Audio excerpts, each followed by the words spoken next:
Hey everyone, it's Alex, and I am here with my video for the 39th Razzie Awards. Now, the Razzie Awards are, of course, the only awards ceremony designed to honor the absolute worst in film every year.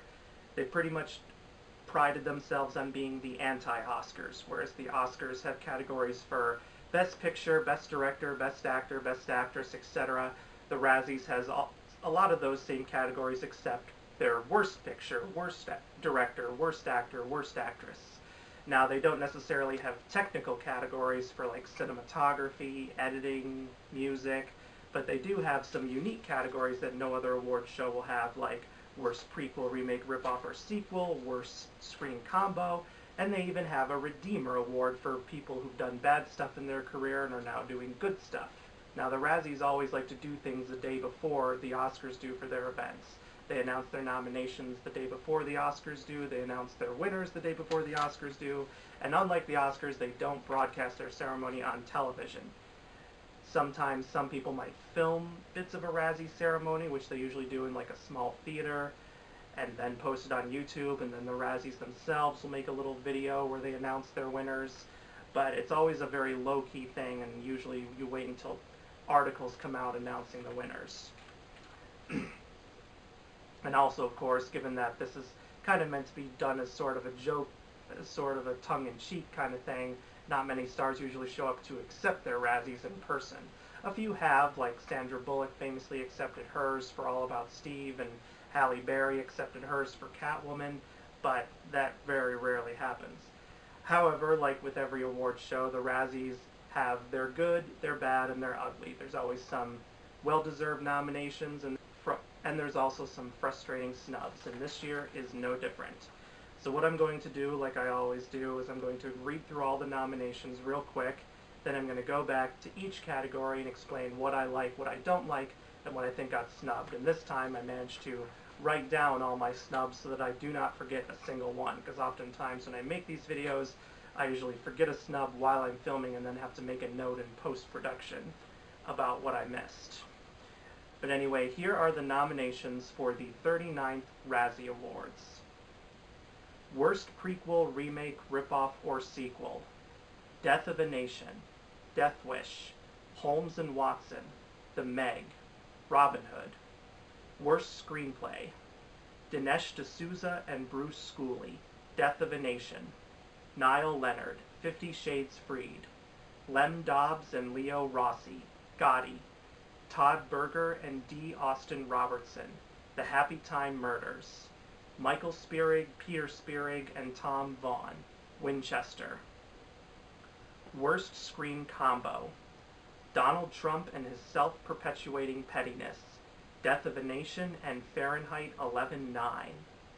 Kelly Preston and John Travolta, Gotti. Any Two Actors or Puppets, The Happy Time Murders.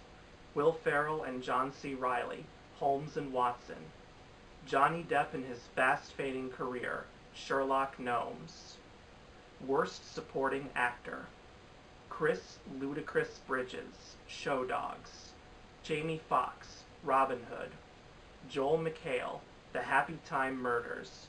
John C. Reilly, Holmes and Watson. Justice Smith, Jurassic World Fallen Kingdom. Worst Supporting Actress: Kellyanne Conway, Fahrenheit 11/9. Marcia Gay Harden, 50 Shades Freed. Kelly Preston, Gotti. Jazz Sinclair, Slender Man. Melania Trump, Fahrenheit 11/9. Worst Actor: Johnny Depp, Sherlock Gnomes. Will Ferrell, Holmes and Watson. John Travolta, Gotti. Donald Trump, Death of a Nation and Fahrenheit 11/9. Bruce Willis, Death Wish. Worst Actress: Jennifer Garner, Peppermint. Amber Heard, London Fields. Melissa McCarthy, The Happy Time Murders and Life of the Party. Helen Mirren, Winchester.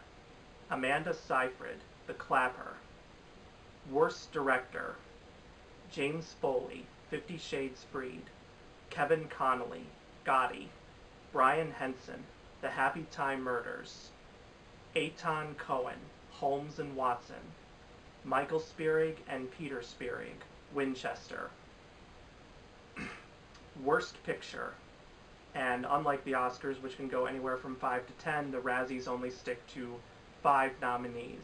And I had to look up the producers on IMDb, but here they are. Gotti, Randall Emmett, Mark Fiore, Michael Froch, and George Furla, producers. The Happy Time Murders, Ben Falcone, Jeffrey Hayes, Brian Henson, and Melissa McCarthy, producers. Holmes and Watson, Will Ferrell, Adam McKay, Jimmy Miller, and Clayton Townsend, producers. Robin Hood, Jennifer Davison and Leonardo DiCaprio, producers. Winchester, Tim McGaughan and Brett Tomberlin, producers. And finally, the last award, the Razzie Redeemer Award.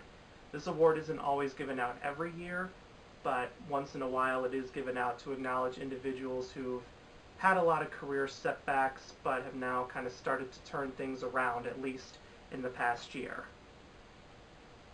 And the nominees are Peter Farrelly, from The Three Stooges and Movie 43 to Oscar contender for Green Book.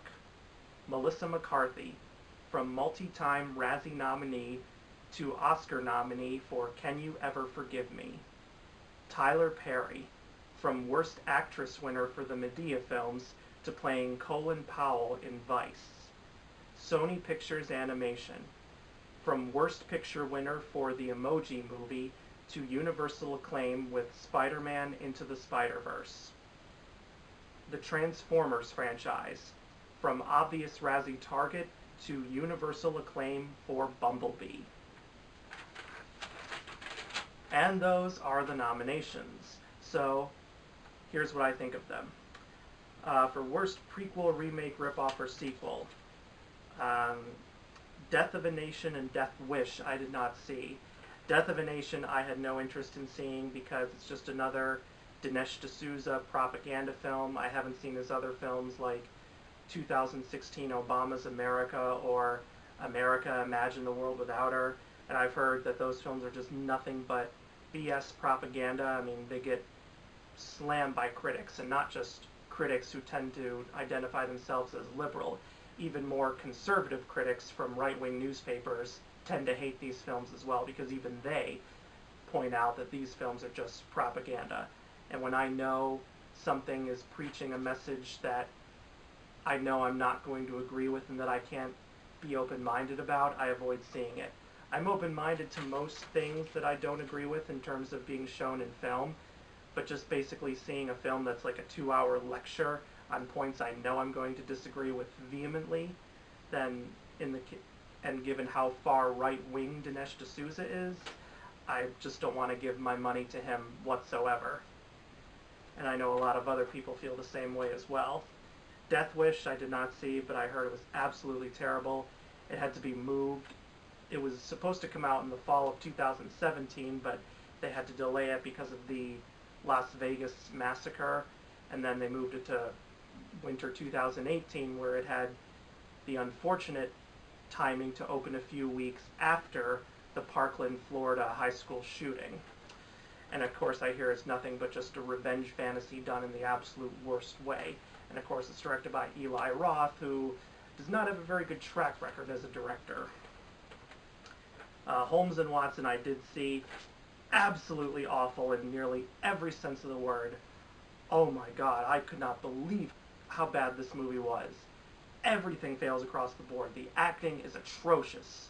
Will Ferrell and John C. Reilly give some of the worst fake British accents I have ever heard. The rest of the supporting cast, like Ralph Fiennes, Rebecca Hall, completely wasted.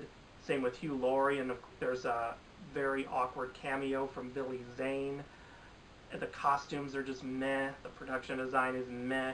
The writing and directing, so awful. And then there's a shoehorned-in musical number written by Alan Menken, of all people. Ugh.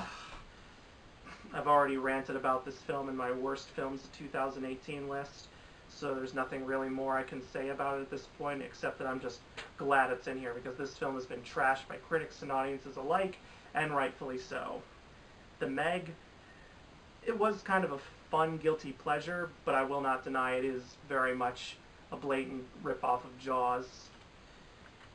And then Robin Hood, not the absolute worst movie I saw last year, but my God, this is one of the worst Robin Hood movies I have ever seen.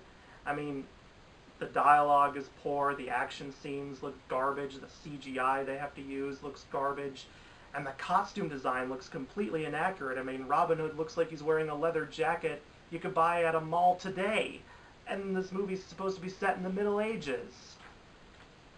And they don't even have King Richard or Prince John in this movie. I mean, how do you have a Robin Hood movie without those two? So I'm glad those films are on here, but as for films that got snubbed, there was Skyscraper, which is a blatant ripoff of not only Die Hard, but also The Towering Inferno, and also The Grinch. I know there were some people who felt that movie wasn't as bad as other people said it was, but while it wasn't the worst movie in the world, it added nothing new in my opinion. It was just a lazy retread of the original cartoon. For worst screenplay, Death of a Nation, even though I haven't seen it. Given the Razzie's hatred of Dinesh D'Souza and his past films, I'm not surprised to see it on here. 50 Shades Freed, didn't bother seeing it. I haven't seen any of the other 50 Shades films as well, but of course the books and the movies are both widely lambasted for their terrible writing, so it's not surprised to see him in here. Gotti, oh my God, that movie is so badly written. I mean, that middle schoolers could have written a better movie about John Gotti than Lem Dobbs and Leo Rossi, screenwriters I've never even heard of, and I have no idea what else they've written. The Happy Time Murders, yeah, that was pretty bad.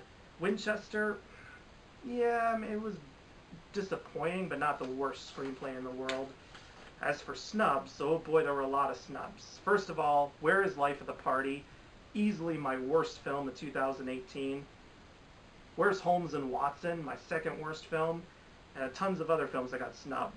The Spy Who Dumped Me, Mile 22, Night School, Slender Man, Peter Rabbit, Forever My Girl, Hunter Killer, The 1517 to Paris. All of them, well, maybe not all because there's obviously not enough slots, but a good chunk of these easily deserve nominations here because pretty much all these films did was just bore the hell out of me. Either bore the hell out of me or annoy me to no end. Why? Because the writing was just so god-awful. When you usually have awful writing, that often leads to boring, unlikable, and downright annoying characters, which pretty much all of these films have. I'm not going to go into full details for all of them because then I would be here forever, and I already ranted about several of the characters in these movies in my worst films of 2018 video. But yeah, pretty much all these films have characters that just drove me up the wall with how annoying, incompetent, mean-spirited, unethical, or just downright awful they were as people. It's just like, why are we rooting for these people? Why are they the protagonist? Why can't we have someone better?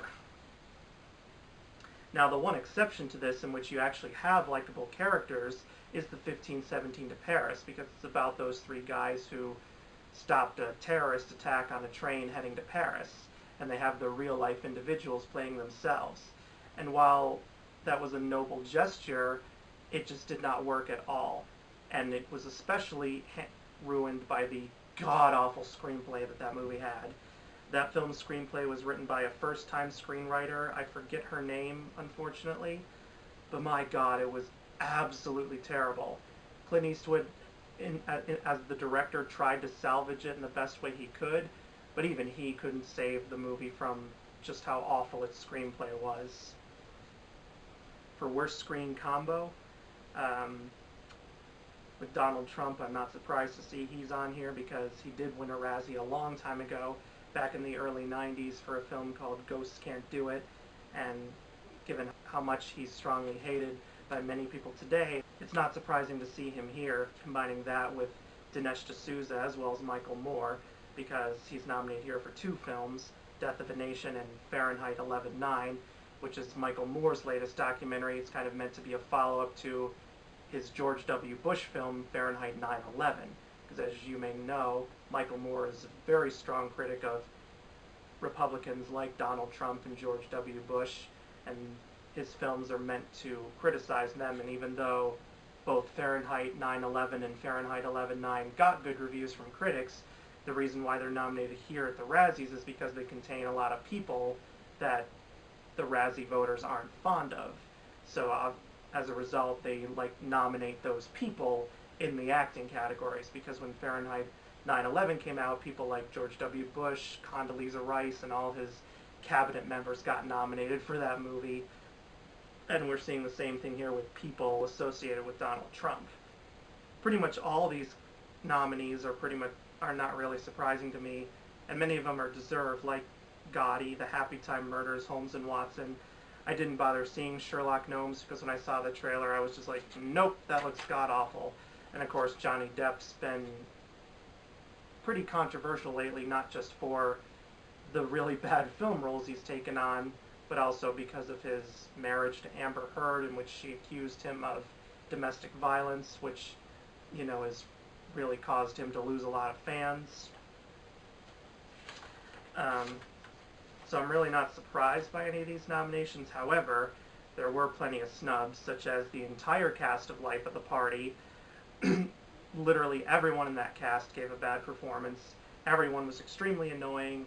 Everyone got on my nerves. And then Mila Kunis and Kate McKinnon for The Spy Who Dumped Me.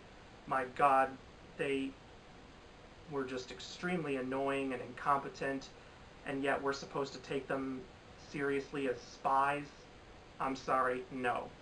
Especially Kate McKinnon. Dear God, she got on my nerves in this movie. Ugh. And then a couple of other ensembles too.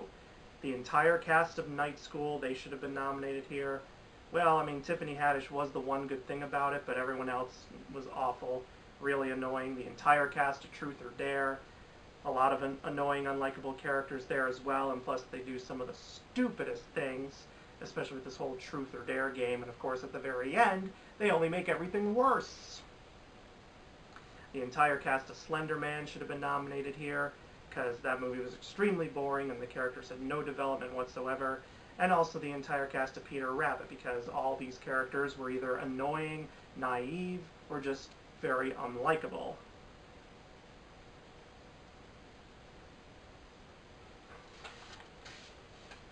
For Worst Supporting Actor, the only three I've seen are Jamie Foxx, Joel McHale, and John C. Reilly. Jamie Foxx, he wasn't completely good in Robin Hood, but he wasn't completely awful. I think in his place, Jamie Dornan should have been nominated instead, because he was awful as Will Scarlet.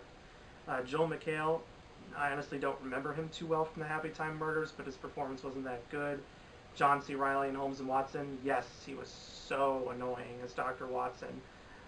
I haven't seen Show Dogs, but I heard that was just absolutely awful. I haven't seen Jurassic World Fallen Kingdom, but I heard it was disappointing, and I heard a lot of people say Justice Smith's character is extremely annoying. For snubs, Matt Walsh for Life of the Party, my personal pick for Worst Supporting Actor of last year. He's extremely annoying and does some really stupid things that no one would do in real life. Like, what kind of person tells their wife in the car that he wants a divorce and that he already has a girlfriend who he wants to get engaged to? Or where's Domhnall Gleeson for Peter Rabbit?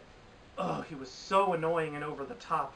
It was just not funny. It was clearly done as a way to make little kids laugh, but I wasn't laughing, not once. Taron Killam in Night School, ugh. Just the way he and Kevin Hart had this rivalry with each other was just extremely annoying, and he was also extremely unrealistic as a principal. Like, what kind of principal goes around carrying a baseball bat? Ralph Ineson in The Hurricane Heist, awful American accent he attempts, and this is the guy who gave a very frightening performance as the father in The Witch. And then, as I mentioned earlier, Jamie Dornan in Robin Hood. For Worst Supporting Actress, I've only seen Gotti and Slender Man, so yeah, they were bad. Kelly Preston and Jazz Sinclair. Like I said before, I haven't seen Fahrenheit 11/9 or 50 Shades Freed.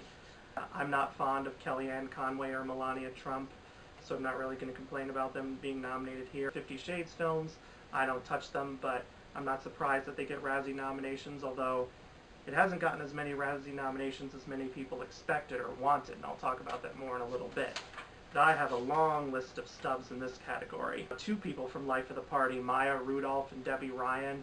Maya Rudolph being the annoying best friend of Melissa McCarthy, and Debbie Ryan being your stereotypical mean cliche sorority girl. Elizabeth Banks in the Happy Time Murders, I'm surprised she's not nominated here because she was extremely annoying and her character was pretty pointless. Rose Byrne in Peter Rabbit, her character was extremely naive to the point of wondering how could anyone be that naive. She thinks the rabbits are all these cute, charming little creatures that couldn't possibly do anything mean or nasty, even though the evidence clearly shows that they can.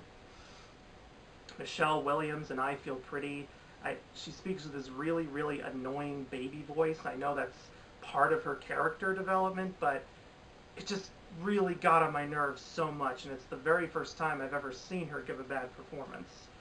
Marilyn Rojkub, if that's how you say her name, in Night School. Ugh, she was the worst character in the whole movie. Oh my god, she was so annoying and wouldn't stop talking. Ugh, she got on my nerves so much.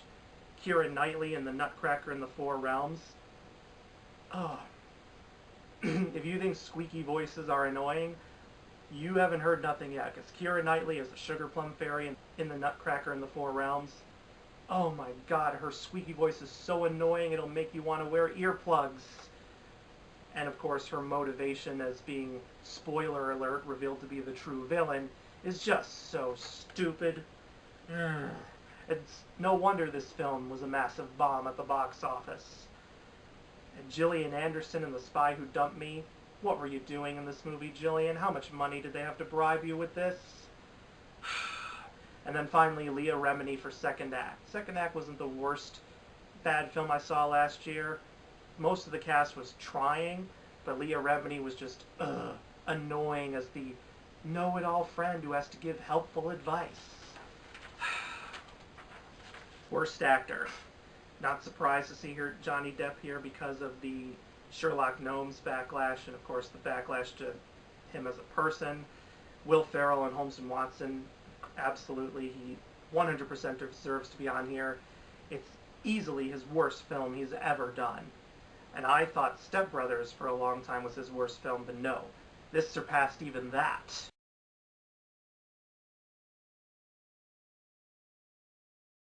I'm just watching it and thinking, what are you doing? What kind of money did they pay you to make a fool of yourself like this? John Travolta and Gotti.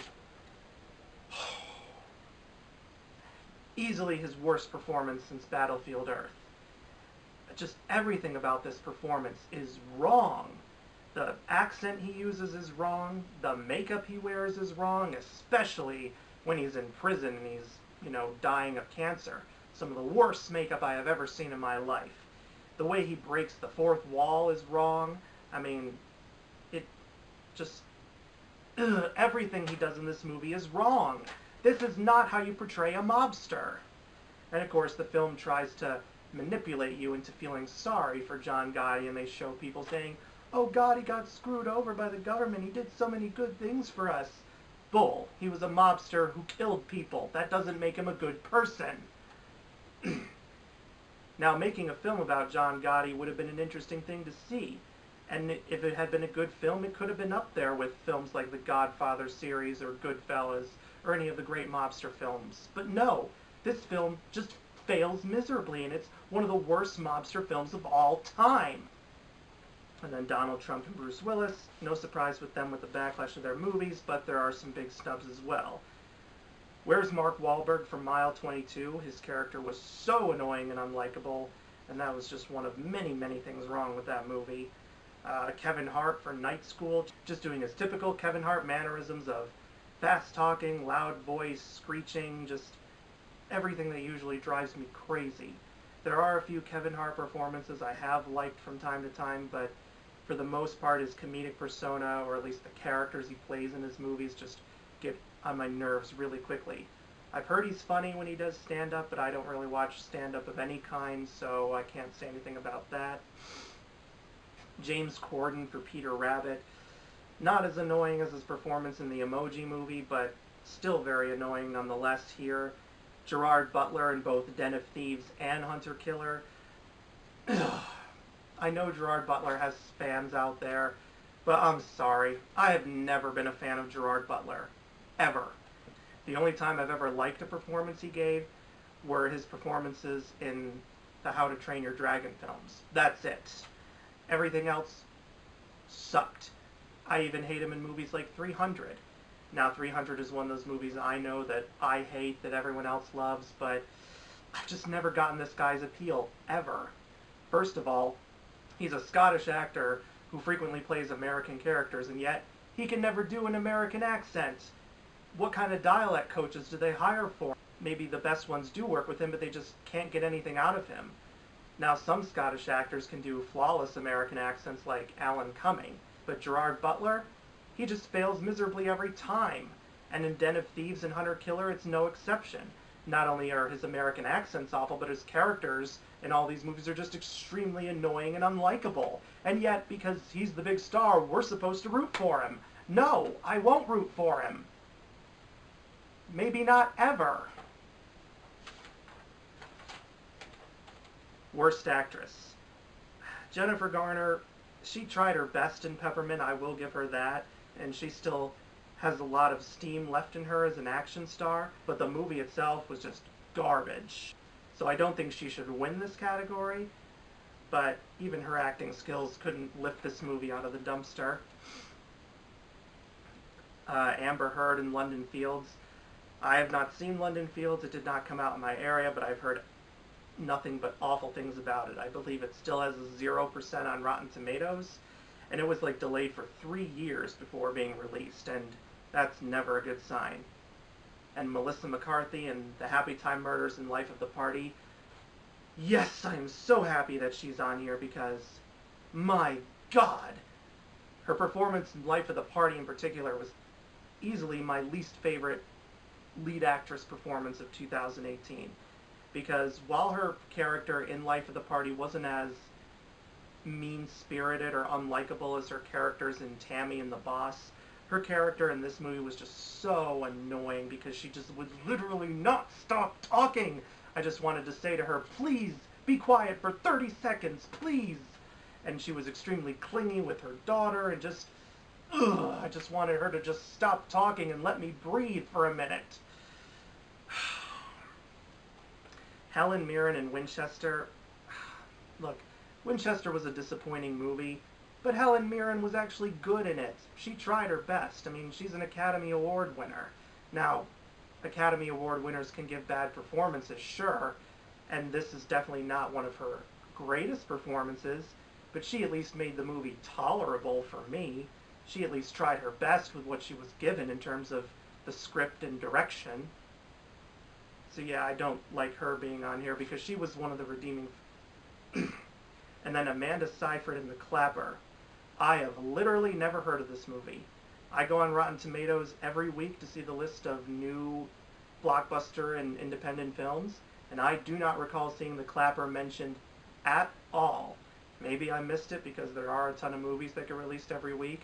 Maybe it got like a small limited release in Los Angeles or something. But I have literally never heard of this movie until these nominations came out. And I saw it has like a 20-something% on Rotten Tomatoes. So clearly some critics have seen it and hated it, but I've literally never heard of it. As for snubs, there aren't as many as other categories, but I do have some big notable ones. First of all, where's Amy Schumer for I Feel Pretty? I get what that film was trying to do and teach a message about inner beauty, but my God, they just completely missed the mark, because this film came across as extremely hypocritical and mean-spirited, because that's exactly how Amy Schumer's character becomes when she bumps her head and thinks she's the most beautiful woman in the world. She starts treating all her friends like garbage, she starts believing things she didn't believe before and preaching them that way, and she just overall becomes an extremely unpleasant and unlikable person. Another big snub is Joey King in Slender Man. I honestly don't remember most of the characters in Slender Man, but clearly Joey King was meant to be the lead character, I guess. Clearly she was trying her best, but it just did not work at all. And the two biggest snubs, in my opinion, are Mila Kunis and Kate McKinnon for The Spy Who Dumped Me. Now, some people might be wondering, well, isn't Mila Kunis more of a lead and Kate McKinnon more supporting? You could possibly put Kate McKinnon in supporting, but given that she and Mila Kunis share the screen for pretty much the entire movie, I'd say they're both equally leads. Kind of like how Gina Davis and Susan Sarandon both received lead actress nominations at the Oscars for Thelma and Louise. But of course, The Spy Who Dumped Me is no Thelma and Louise. It tries to be Thelma and Louise, but it just fails miserably. Especially with Kate McKinnon. Like I said before, her character just got on my nerves so much. Mila Kunis certainly annoyed me too, don't get me wrong, but Kate McKinnon was 50 times worse. And the thing is, Kate McKinnon can be funny. She's funny on Saturday Night Live, but I don't know who the hell her agent is, because either her agent doesn't know how to send good scripts to her, or she just picks whatever script she gets without even looking at it. I don't know what the deal is, but Kate McKinnon, really pay attention to what you're being offered. Really read the scripts you get. Do you really think they're worth your time off from Saturday Night Live when you're on like your summer hiatus? Because eventually you'll probably want to leave SNL to do a movie career full time, and when you do, you better start paying attention to what you get.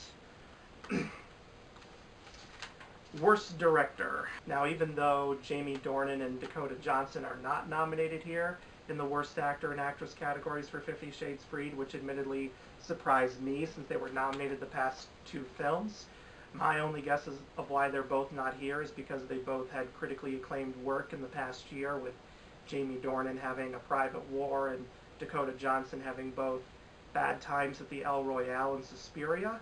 And I guess with that, the Razzies might have felt, well, we've already given them enough flack for it, so let's just give them a pass this year. That's my guess anyway.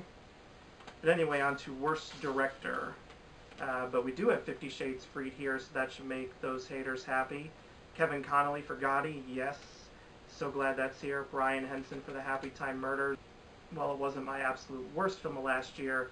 It just did not work in many ways. Holmes and Watson, so glad that's on here. And Winchester, I've seen worse. As for snubs, and a good many of these are worse than a lot of the actual nominees. First of all, Ben Falcone for Life of the Party. He cannot direct. This is already his third piece of evidence, because he also directed Tammy and the Boss. Peter Berg for Mile 22, one of the worst action movies I've seen this decade. They were planning to make a franchise out of this, and well, that's obviously never going to happen. Susanna Fogel for The Spy Who Dumped Me. Will Gluck for Peter Rabbit. And yet somehow this movie's getting a sequel because of its success at the box office, and I get some critics liked it, but I will never, ever understand, because the directing of this movie was as god-awful as you could get for a family film. Sylvain White for Slender Man. The direction was so boring, I actually fell asleep. Same with Mile 22. That movie made me fall asleep. Jeff Wadlow for Truth or Dare. I mean, just your idiotic college horror movie with a god-awful ending where literally everything is made worse because that's the only way to solve the problem. And then sadly, I hate to do this, but Clint Eastwood should have also gotten nominated for the 1517 to Paris, because he tried his best, but working with the god-awful script he had and casting the real people instead of actually getting actors to play them, you really missed the mark there, Clint. You did redeem yourself later on with The Mule, which was way better, but I don't know where you thought you were doing the right thing with this movie with the decisions you made. Alright, and then Worst Picture. So, got some deserving ones like Gotti, Holmes and Watson. Happy Time Murders, I don't know if I'd put it in the top 5 because I've seen a lot worse. Same with Robin Hood and Winchester, but they were all bad movies. However, some films that could have been nominated here out of those three, but keeping Gotti and Holmes and Watson, you have, of course, Life of the Party, Mile 22, The Spy Who Dumped Me, Night School, Peter Rabbit, Slender Man, Truth or Dare, The 1517 to Paris, pretty much any other film that was on my top 15 worst list of 2018. Pretty much all of those would have been more worthy worst picture nominees than some of the nominees here. Now, I'm not as disappointed by these nominees as I was with last year's Razzie nominations, where with last year's nominations they gave no hate whatsoever to my worst film, Fist Fight, which, let's be honest, was so bad it deserved Razzie nominations for everything.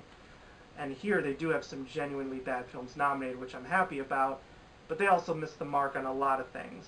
And the reason why I kept bringing up those films again and again and again is because they truly were that awful and I felt deserved that kind of recognition across the board. So those are my thoughts on the Razzie nominations. Let me know in the comment section below what you think of the nominations, what you like, what you don't like, and what you think got snubbed. And the Razzie winners will be announced on Saturday, February 23rd. And once the winners are announced, I will of course be making a video about those. And please subscribe to my channel and click the notification bell if you want to get all my newest videos as soon as they're uploaded. And I will be back soon with my favorite video I like to make every year, my full thoughts on the Oscar nominations. So until then, I will see you guys next time. Bye.